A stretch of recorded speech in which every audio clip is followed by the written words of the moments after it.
कोटा में सृष्टि सेवा समिति ने बाल विवाह की रोकथाम के लिए धर्मगुरुओं के साथ मिलकर एक जागरूकता अभियान चलाया है। समिति के जिला समन्वयक भूपेंद्र सिंह ने प्रेस वार्ता को संबोधित करते हुए बताया कि धर्मगुरुओं से मिला सहयोग व समर्थन अभिभूत करने वाला है। हम सब मिलाकर प्रयास करेंगे कि इस अक्षय तृतीया पर जिले में एक भी बाल विवाह न हो पाए।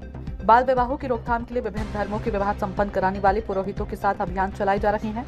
सभी धर्मगुरु ने इसकी सराहना करते हुए समर्थन का हाथ बढ़ाया। सृष्टि सेवा समिति के सलाहकार यज्ञदत्त हाड़ा ने कहा कि अभी भी देश में बाल विवाह के खिलाफ जरूरी जागरूकता की कमी है। ज्यादातर लोगों को ये पता ही नहीं है कि ये बाल विवाह निषेध अधिनियम 2006 के तहत दंडनीय अपराध है। इसमें किसी भी रूप में शामिल होने या सेवाएं देने पर 2 साल की सजा व जुर्माना या दोनों हो सकता है। इसमें बाराती और लड़की के पक्ष के लोगों के अलावा कैटरर्स, साज सज्जा करने वाले, डेकोरेटर, हलवाई, माली, बैंड बाजा वाले, मैरिज हॉल के मालिक और यहां तक कि विवाह संपन्न कराने वाले पंडित और मौलवी को भी अपराध में संलिप्त माना जाएगा और उन्हें सजा व जुर्माना हो सकता है। बाल विवाह और कुछ नहीं बल्कि बच्चों के साथ बलात्कार है। 18 वर्ष से कम उम्र की किसी बच्ची से वैवाहिक संबंधों में भी यौन संबंध बनाना यौन अपराधों से बच्चों का संरक्षण कानून के तहत बलात्कार है। इस मौके पर प्रेस कॉन्फ्रेंस में गायत्री परिवार बोरखेड़ा से यज्ञदत्त हाड़ा, मौलाना रौनक अली, अनवर अहमद, अध्यक्ष तंजीम उलमा ए अहले सुन्नत कोटा, विनीत स्टोन, ममता तिवारी, रवि गौतम सहित प्रिंट, इलेक्ट्रॉनिक और सोशल मीडिया के प्रतिनिधि उपस्थित रहे। आगे देखिए जिला कोटा से सूचना इंडिया के लिए रवि सामरिया की स्पेशल न्यूज रिपोर्ट। हम कोटा में एक भी बाल विवाह न होने देंगे, ऐसा हम सब ने संकल्प लिया है।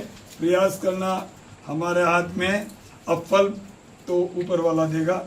इसलिए यहाँ आज मेरे साथ में हमारे मौलाना साहब हैं, मेरे साथ साथी विनीत जी हैं, गायत्री परिवार के हम साथी हैं और भी सभी धर्म गुरुओं को हमने कोशिश की है और समझाइश का माध्यम से जे एक्ट की अनुपालना करते हुए प्रशासन की सभी इकाइयों को साथ लेकर के, धर्म गुरुओं को साथ लेकर के और इस और प्रयास को लेकर जब भी हमें सूचना मिलती है, हमारे जो फील्ड कोऑर्डिनेटर और उनके माध्यम से बनाए गए जो वॉलंटियर हैं उनकी संख्या 200 के ऊपर है, उससे भी ज़्यादा है। हमारे कई इस तरीके के, हमने जिन्हें हम मुखबिर भी कह सकते हैं, वो सक्रिय रूप से कोटा जिले के जिन गाँव में हम काम कर रहे हैं, लगभग 200 गांव में लगभग अभी तक हम हमारी पहुंच बना चुके हैं और उसको हम जारी रखे हुए हैं, हम काम कर रहे हैं। वहां पर हमें जब जिस तरीके की सूचना मिलती है, सूचना मिलने के बाद में उस सूचना को हम जिला प्रशासन का जो कंट्रोल रूम बना हुआ है उसको, पुलिस विभाग को, बाल अधिकारिता विभाग को, चाइल्ड हेल्पलाइन को देते हैं और उनके सहयोग से बाल विवाह को रुकवाते हैं।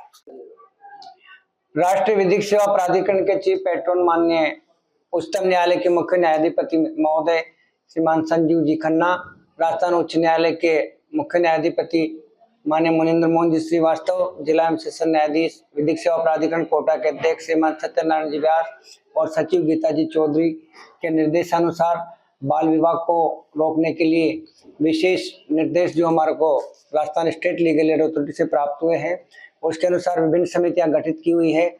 यहाँ पर हमने उनके लिए सूचना केंद्र के लिए शिकायती पेटिकाएं भी लगाई हुई है।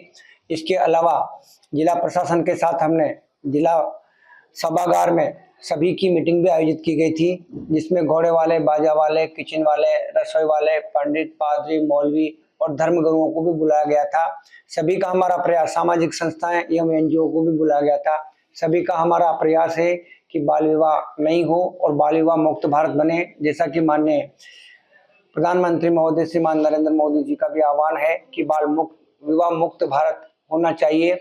हमने काफी प्रयास करे हैं और कोटा में बाल विवाह की संख्या में कमी आई है। पहले जो संख्या 36 थी वो घट करके 6 रह गई है और हमारा प्रयास ये है कि इस अवसर पर एक भी बाल विवाह नहीं हो। अगर बाल विवाह होता है, हमने ये भी कहा कि जो कार्ड होता है उसमें भी उसकी जन्मतिथि अंकित की जाए।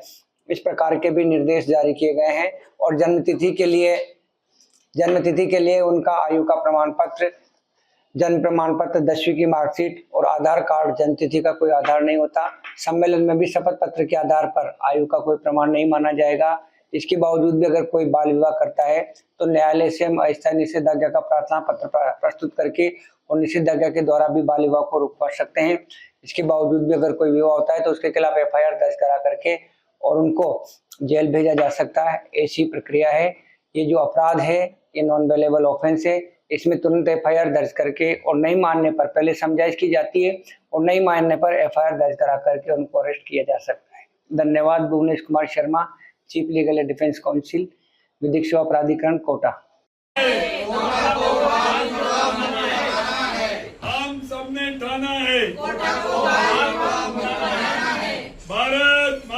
की जय। भारत माता की जय।